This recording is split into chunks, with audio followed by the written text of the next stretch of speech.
ઓમ શ્રી ગણેશાય નમઃ. જય શ્રી કૃષ્ણ મિત્રો. આજે આપણે એકાદશીના દિવસે પરિવર્તની એકાદશીના દિવસે વામન અવતારની કથા સાંભળીશું.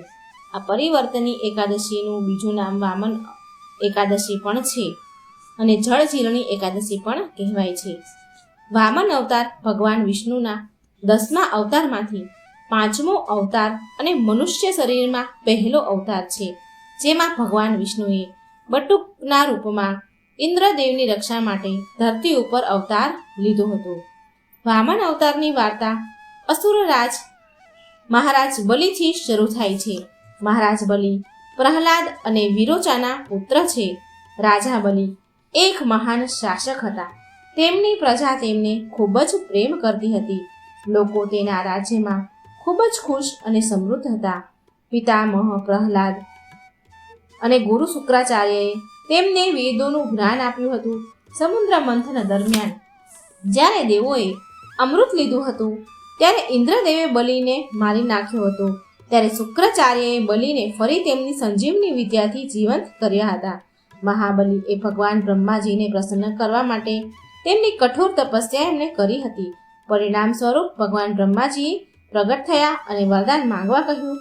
એટલે બલિ રાજાએ ભગવાન બ્રહ્માના આગળ નતમસ્તક નમન કર્યું અને કહ્યું કે પ્રજા સદૈવ અસુરોથી ભયભીત રહે છે અને હું એ સંસારને બતાવવા માંગુ છું કે અસુરો પણ સારા હોય છે. મને ઇન્દ્રના બરાબર, ઇન્દ્ર સમાન શક્તિ પ્રદાન કરો અને મને કોઈ પણ પરાજિત ન કરી શકે એવું તમે મને વરદાન આપો. રાજા બલિ આવી રીતે બ્રહ્માજીને કહે છે અને આ સાંભળી બ્રહ્માજી વરદાન આપે છે. શુક્રાચાર્ય એક સારા ગુરુ અને સારી રાજનીતિ જાણતા હતા.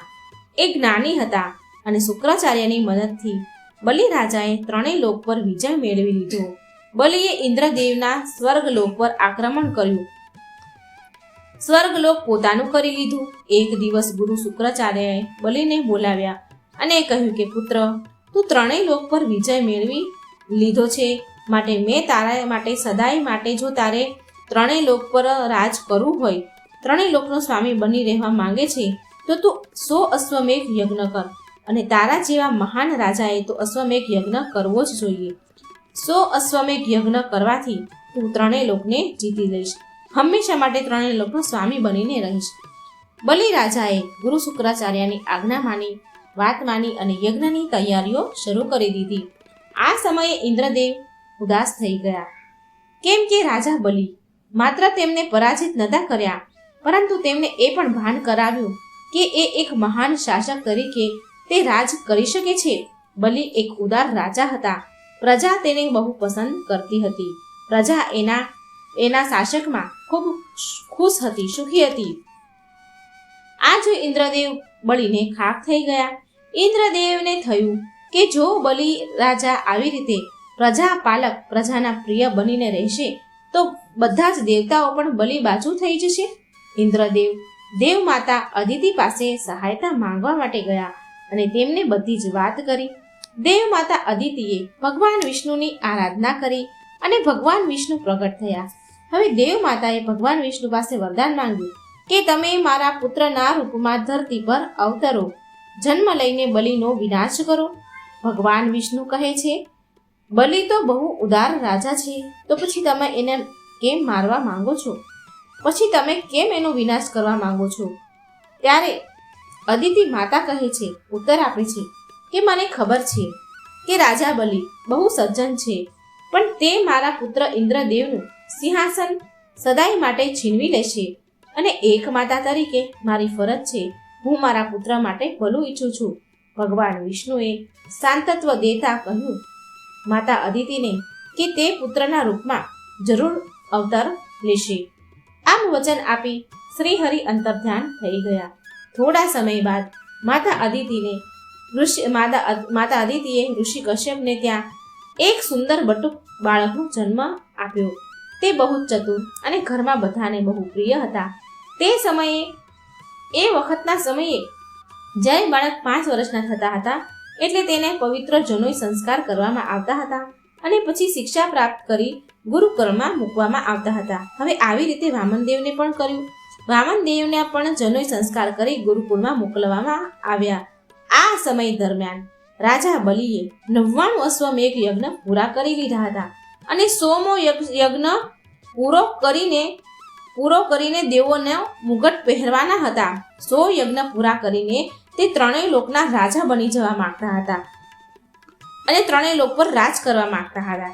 પણ આ 100મો યજ્ઞ પૂરો થવાનો જ હતો એટલામાં તેના યજ્ઞ સ્થળ પર દિવ્ય બાળક વામનદેવ પહોંચી ગયા. આ બાળક વામનદેવ સંસારની બધી જ કળાઓમાં સંપન્ન અને ઉજ્જવળ હતા. મહાબલી રાજાએ વિનમ્રતાથી બ્રાહ્મણ બાળ સ્વરૂપ વામનદેવ તરફ જોવે છે અને નતમસ્તક થઈને તેને પોતાના સિંહાસન પર બેસવાનો પ્રસ્તાવ મૂકે છે. મહાબલી કહે છે, બલિરાજા બોલ્યા, મુનિવર, હે બ્રાહ્મણદેવ, હું આપના પોતાના 100મા અશ્વમેઘ યજ્ઞના આગમન પર સન્માનિત થયો છું અને હું આશા રાખું છું કે મારો આ 100મો યજ્ઞ અશ્વમેઘ યજ્ઞ પણ સફળ થશે. ગુરુ શુક્રાચાર્યને શંકા ગઈ. એ તો જ્ઞાની હતા, એ બધું જાણતા જ હતા. તો ગુરુ શુક્રાચાર્યને શંકા ગઈ અને વામનદેવ તરફ શંકાની નજરે જોઈ રહ્યા હતા. મહાબલી કહે છે કે હે બ્રાહ્મણદેવ, આજે આ દિવસે જે કોઈ પણ વ્યક્તિ કંઈ પણ દક્ષિણા માંગશે એને હું આપી શકું છું. આજે જે ઈચ્છા હોય એ તમે માંગી લો. હું તમે જે કહેશો એ હું દક્ષિણામાં જરૂર આપીશ. ત્યારે ગુરુ શુક્રાચાર્ય બલિરાજાને આમ કરતા રોકે છે અને એક તરફ લઈ જાય છે. ગુરુ શુક્રાચાર્ય બલિરાજાને મહેલની અંદર લઈ ગયા અને બલિને કહ્યું, આ બાળક બીજું કોઈ નથી પણ સ્વયં ભગવાન વિષ્ણુ છે, જે ઇન્દ્રદેવના કહેવાથી એ અહીં આવ્યા છે. હવે જો તમે એને કંઈ પણ તે માગશે અને તમે આપશો તો તમારું બધું જ તમે ખોઈ બેસશો. બલિરાજાએ પોતાના ગુરુની હજી અડધી જ વાત સાંભળી અને કહે છે કે ભગવાન વિષ્ણુ, મારા પ્રભુ જો મારી પાસે કંઈ માંગવા આવ્યા હોય તો મારે અત્યારે જ જવું જોઈએ. તો બલિની વાત સાંભળીને શુક્રાચાર્યને ક્રોધ આવ્યો. બોલ્યા કે તમે તમારા ગુરુની વાત માની નથી રહ્યા, શત્રુની વાત માનો છો, મારું અપમાન કરો છો. રાજા બલિ કહે છે, મારા પ્રભુ વગર મારે કંઈ પણ શાસન નથી જોતું, મારે કોઈ લોક કે કોઈ સ્વર્ગ નથી જોતું. પ્રભુ મારી પાસે કંઈ માંગવા આવ્યા છે અને હું તેમને ન આપું, એવું તો ન બને. પ્રભુ મારી પાસે માંગવા આવ્યા છે અને હું તેમને મારું સર્વસ્વ આપી દઈશ. ગુરુ શુક્રાચાર્યએ ક્રોધિત થઈને કહ્યું કે હે રાજા બલિ, તમે મારી આજ્ઞા માની નથી રહ્યા, માટે તમે તમારો બધો જ વૈભવ નષ્ટ કરી દેશો. મહાબલી ગુરુ શુક્રાચાર્યની વાત સાંભળી રહ્યા હતા પણ તે પોતાની વાત પર અડગ રહ્યા. તે તસના મસ ન થયા. રાજા બલિ કહે છે, મને મારો વૈભવ ખોવાનો કોઈ ભય નથી, મને તો મારા પ્રભુને ખોવાનો ડર જરૂર છે, માટે હું તેમની ઈચ્છા જરૂર પૂરી કરીશ. આટલું કહી મહાબલી રાજા ત્યાંથી ચાલ્યા ગયા. રાજા બલિ પાછા યજ્ઞ સ્થળ પર આવ્યા અને વામનદેવને સ્નેહપૂર્વક પ્રેમથી કહે છે કે હે બ્રાહ્મણદેવ, હું આપણી બંનેની વાત છોડી વચ્ચેથી ચાલ્યો ગયો, માટે મને ક્ષમા કરજો. બોલો બ્રાહ્મણદેવ, તમારે શું જોઈએ છે? તમે જે કહેશો એ હું તમને આપીશ. વામનદેવ પ્રેમપૂર્વક બલિ સામે જુએ છે અને કહે છે કે મારે તો માત્ર 3 પગલાં જમીન જોઈએ છે, જેને હું મારા પગ વડે માપી શકું. મહાબલીએ જેમ વિચાર્યું હતું મનમાં એવું તો કંઈ થયું નહીં, કારણ કે બલિ રાજાએ એવું વિચાર્યું હતું કે આ બાળક બ્રાહ્મણદેવ મારા પ્રાણ માંગશે. બલિ બોલ્યા હસતા હસતા કે માત્ર 3 પગલાં જમીન, એ તો હું તમને આપીશ, દક્ષિણામાં પ્રદાન કરું છું. મહાબલીની વાત રોકતા વામનદેવ કહે છે કે જો કોઈ વ્યક્તિ માત્ર 3 પગલાં જમીનથી સંતુષ્ટ ન થઈ શકે તો એ વ્યક્તિ દુનિયાની કોઈ પણ વસ્તુથી સંતુષ્ટ ન થઈ શકે. બલિ રાજા, માત્ર મારી આટલી ઈચ્છા પૂરી કરો, મને 3 પગલાં જમીન આપો. વામનદેવની વાત સાંભળીને રાજા બલિએ માથું હલાવ્યું અને બોલ્યા કે તમે 3 પગલાં જમીનને લઈ લો. જેવા જ મહાબલીના મુખેથી આ વચન પૂરા થયા, શબ્દ નીકળ્યા કે વામનદેવે એમનું રૂપ વિશાળ કર્યું, વિરાટ રૂપ કર્યું. એટલું બધું વિરાટ રૂપ કર્યું કે ભગવાનના પગ માત્ર રાજા બલિને દેખાતા હતા, એ માત્ર પગ જોઈ શકતા હતા. વામન સ્વરૂપ એટલું વિશાળ હતું કે પૃથ્વી તો તેમણે માત્ર એક જ પગલામાં માપી લીધી. બીજા પગલામાં વામનદેવ બાળકે આખું આકાશ એટલે કે સ્વર્ગ માપી લીધું. ભગવાન વિષ્ણુના અવતારને ત્રિવિક્રમ અવતાર પણ કહેવાય છે. મહાબલી ભગવાનનો આ ચમત્કાર જોઈ બલિ રાજા સ્તબ્ધ થઈ ગયા. હવે એ બાળકે મહાબલીને કહ્યું કે મહારાજ, આપે મને 3 પગલા જમીન માપવાનું વચન આપ્યું છે, અને જો મેં તો 2 પગલામાં ધરતી અને આકાશ માપી લીધું છે. હવે હું ત્રીજો પગ ક્યાં મૂકું? તમે મને કહો. ત્રીજો પગ મૂકવાની મને કોઈ જગ્યા નથી દેખાતી. તો બલિ રાજાએ કહ્યું કે બાળક વામનદેવને કહ્યું કે હસીને કહ્યું કે પ્રભુ, હું વચન તોડવા વાળામાં નથી. તમે ત્રીજો પગ મારા માથા ઉપર મૂકી દો. ભગવાન વિષ્ણુએ પણ હસીને ત્રીજો પગ મહાબલીના માથા ઉપર મૂક્યો. વામનદેવના માથા ઉપર જેવો બલિ રાજાએ પગ મૂક્યો કે તરત જ એ પાતાળ લોક ચાલ્યા ગયા. રાજા બલિના 3 લોકમાં વૈભવ સમાપ્ત થઈ ગયો અને તે સદાય પાતાળ લોકમાં જ રહી ગયા. ઇન્દ્રદેવે અને અન્ય દેવોએ ભગવાન વિષ્ણુના આ અવતારના ગુણગાન કર્યા, પ્રશંસા કરી. પણ ભગવાન વિષ્ણુ વ્યાકુળ થઈ ગયા, કારણ કે ભગવાન વિષ્ણુનું બલિ બહુ પરમ ભક્ત હતા. એને ગુરુની વાત ન માની. ગુરુની વાતથી ડર્યા વગર તેના વચન પર અડગ રહ્યા. ભગવાન વિષ્ણુ તેને મળવા માટે પાતાળલોક ચાલ્યા ગયા, અને એ પણ ગયા સામાન્ય મનુષ્યના શરીરમાં. પાતાળમાં મહાબલી ફરીથી પોતાનું સામ્રાજ્ય બનાવવા લાગ્યા. તેને પાતાળ લોકમાં આવવાનો જરા પણ અફસોસ ન હતો. તેનું સર્વસ્વ ચાલ્યું ગયું, પણ છતાં એમને જરા કંઈ અફસોસ ન હતો. ત્યારે એક શ્યામ વર્ણ વ્યક્તિ એમની પાસે જાય છે અને કહે છે કે મહારાજ, મેં સાંભળ્યું છે કે તમે તમારું સામ્રાજ્ય ફરી ઊભું કરવા માંગો છો, ફરી ઊભું કરવા લાગ્યા છો. તો શું તમે મને તમારો દ્વારપાળ બનાવશો? હું તમારી રક્ષા પણ કરીશ અને તમારા સેના સાથે યુદ્ધ પણ કરીશ. મહાબલી રાજા એની વાત સ્વીકારી લે છે અને એમને દ્વારપાળ બનાવીને રાખી લે છે. તે વખતે એક સ્ત્રી મહાબલી પાસે આવી અને કહ્યું કે મહારાજ, આ મારા પતિ શી ખબર ક્યાં ચાલ્યા ગયા છે? મારા પતિ ધન કમાવાના લોભમાં બહાર ગયા છે અને હજી સુધી આ પાછા પણ નથી આવ્યા.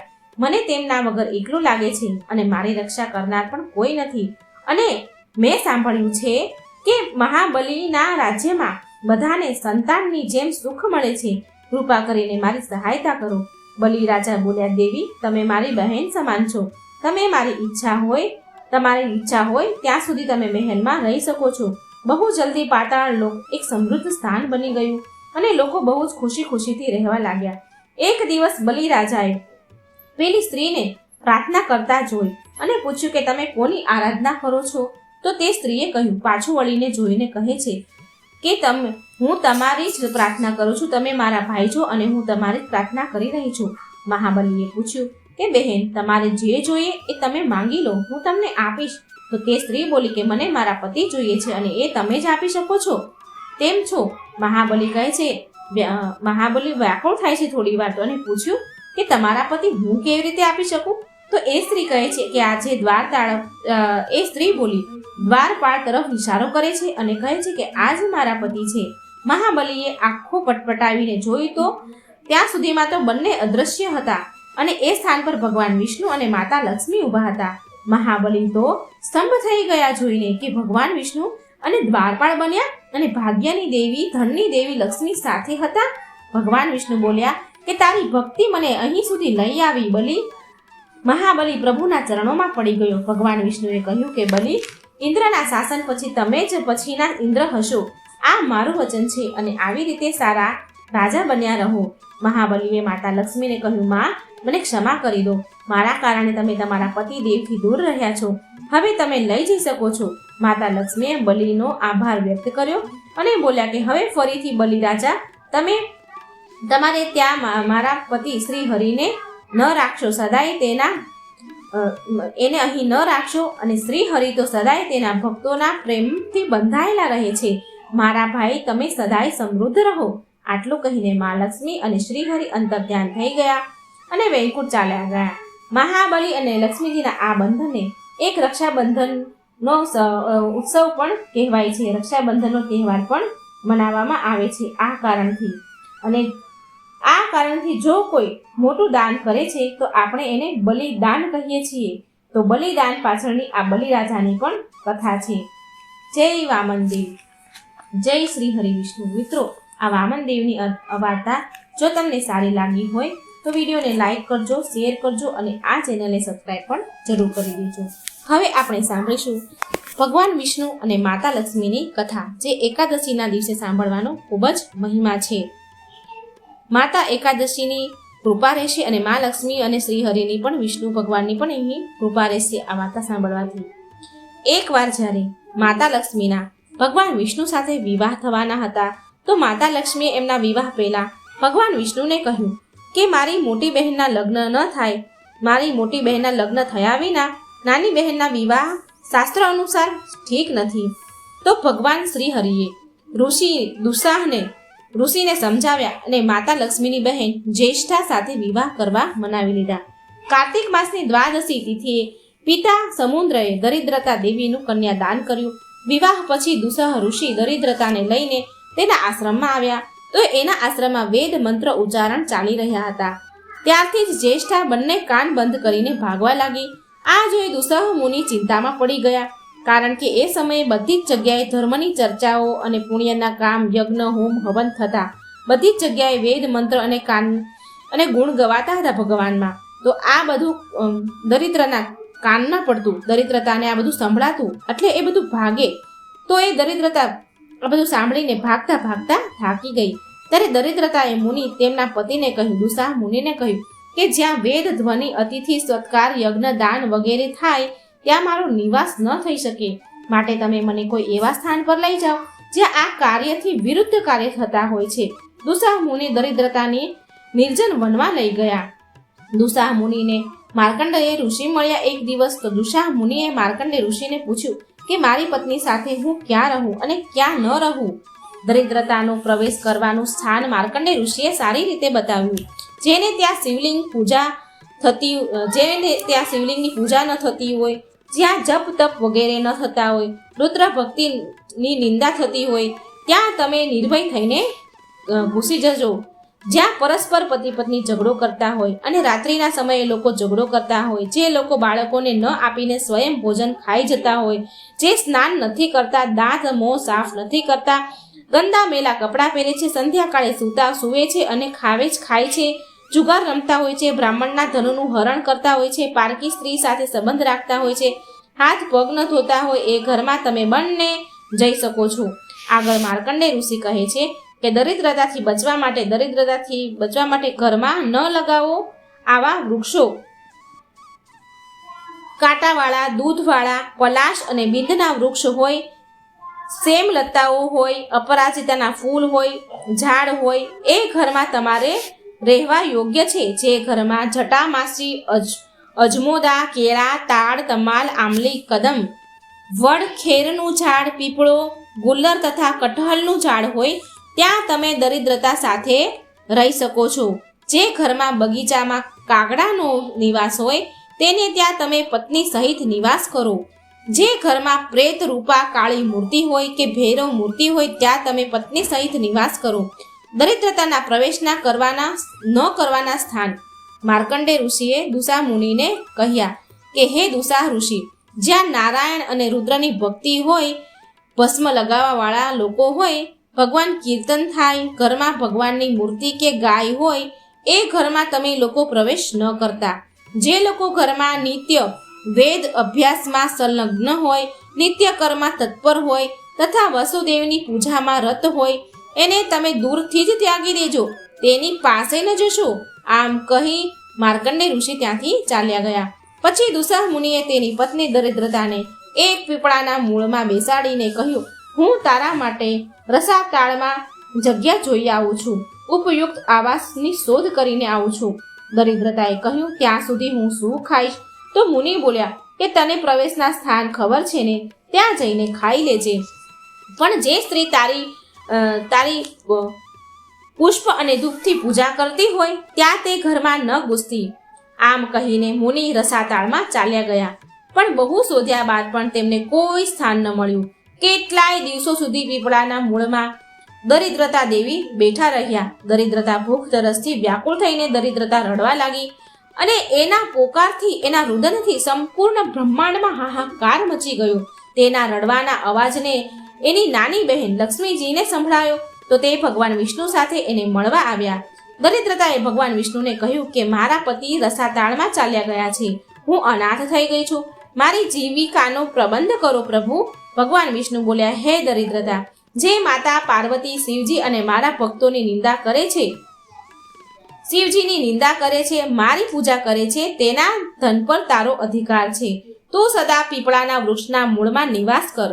તને મળવા માટે હું પ્રત્યેક શનિવારે અહીં આવીશ અને એ દિવસે જો પીપળાના વૃક્ષને જે પૂજન કરશે, હું એના ઘરે લક્ષ્મી સાથે નિવાસ કરીશ. એ દિવસથી દરિદ્રતા દેવી પીપળાના મૂળમાં નિવાસ કરવા લાગ્યા. રવિવારે પીપળાના વૃક્ષમાં પૂજા ન કરવી જોઈએ. દેવતાઓએ દરિદ્રતા માટે પીપળાના વૃક્ષમાં નિવાસ આપ્યો, પણ જે વ્યક્તિ રવિવારના દિવસે પીપળાની પૂજા કરે છે એના ઘરમાં દરિદ્રતા આવી જાય છે. માટે રવિવારના દિવસે પીપળાની પૂજા વર્જિત માનવામાં આવે છે. આ પ્રકારે માતા લક્ષ્મીએ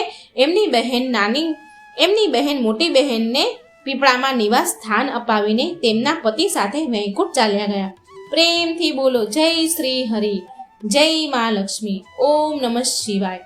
મિત્રો, એકાદશીના દિવસે આ કથા જરૂર સાંભળજો. વિડીયો સારો લાગે તો કૃપા કરી શેર કરજો, લાઈક કરજો અને આ ચેનલને સબસ્ક્રાઈબ જરૂર કરજો. કમેન્ટ બોક્સમાં ભગવાનનું નામ પણ જરૂર લખજો. જય શ્રી કૃષ્ણ. રાધે રાધે. Thank you.